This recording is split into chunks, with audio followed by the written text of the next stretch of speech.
Olá pessoal, tudo bem? Estamos aqui para compartilhar mais uma mensagem com vocês a respeito do Reino de Deus e a sua justiça na série Compartilhando sobre o Reino. Especialmente hoje trazendo um alerta muito importante para você. A sua vida corre perigo, isso mesmo, risco de vida.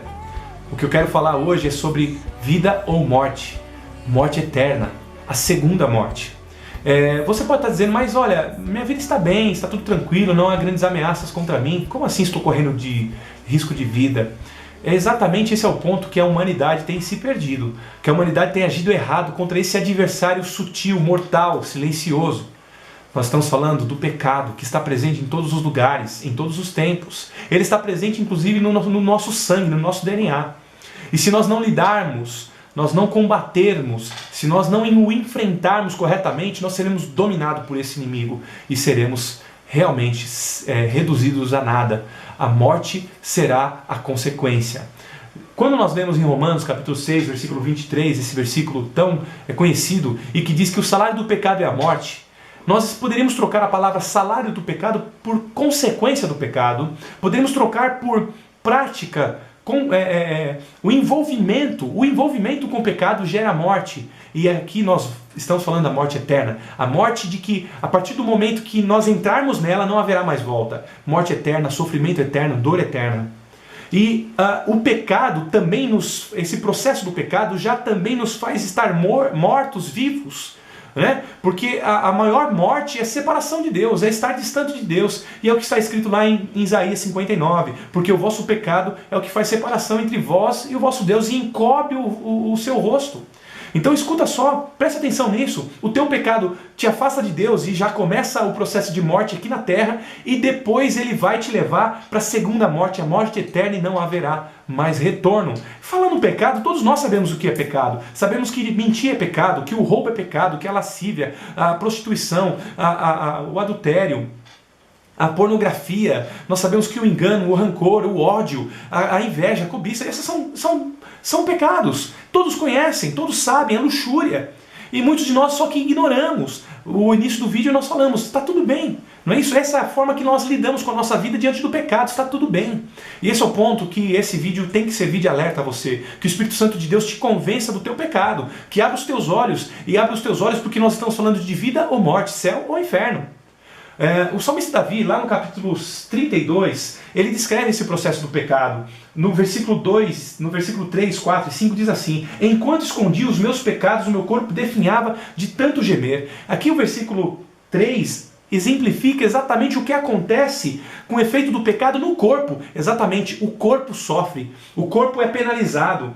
Há muitas doenças que acometem o corpo e que são efeitos e consequências do pecado. O versículo 4 fala que de dia e de noite a tua mão pesava sobre mim, minha força ia se esgotando como em tempo de seca. Em outra tradução fala que o meu humor estava se secando, se esvaindo. Preste atenção, além do corpo, além de o pecado atingir o corpo e gerar consequências no corpo, ele também afeta o nosso psique, afeta o nosso humor, afeta as nossas forças, mina as nossas forças. Muitos de nós não conseguimos avançar, prosperar, porque estamos escondendo o pecado, convivendo com o pecado.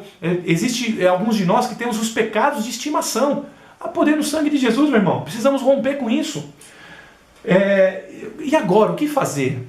O que fazer diante desse inimigo que veio para matar, veio para destruir? Lembrando que também esse adversário chamado pecado, ele é exatamente a autorização que nós damos para que o diabo nos escravize. É o que está escrito lá na epístola de João, a primeira epístola de João, no capítulo 3.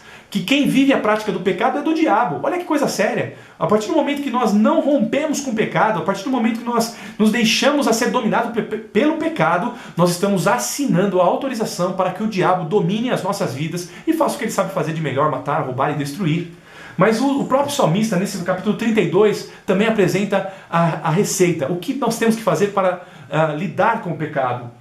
Então reconheci diante de ti o meu pecado e não encobri as minhas culpas. Esse é o ponto, meu irmão. Essa é a forma de lidar com o pecado, é reconhecendo.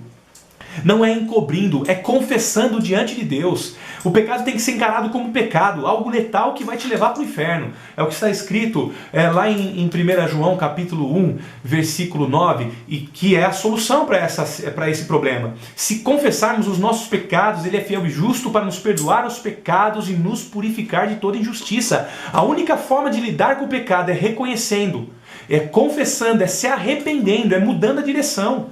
Né? Na mensagem, na primeira grande pregação do apóstolo Pedro, no capítulo 3 de Atos, versículo 19, Pedro dizia exatamente assim: arrependei-vos, pois, e convertei-vos, para que sejam apagados os vossos pecados e venham assim os tempos de refrigério pela presença do Senhor. Olha que versículo maravilhoso. Tá? A partir do momento que eu reconheço o meu pecado, me arrependo e me converto, mudo de direção, abandono o meu pecado, ele é apagado, a culpa é extinta pelo sangue de Jesus, e aí eu vivo um tempo de refrigério. Pense nisso, o pecado é letal e quer te matar. A única forma é reconhecer, é enfrentar, é buscar em Deus forças para vencer o pecado.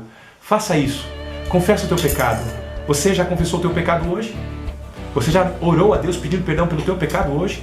Se não fez, esta é a oportunidade. Deus abençoe, fique com Deus. Amém.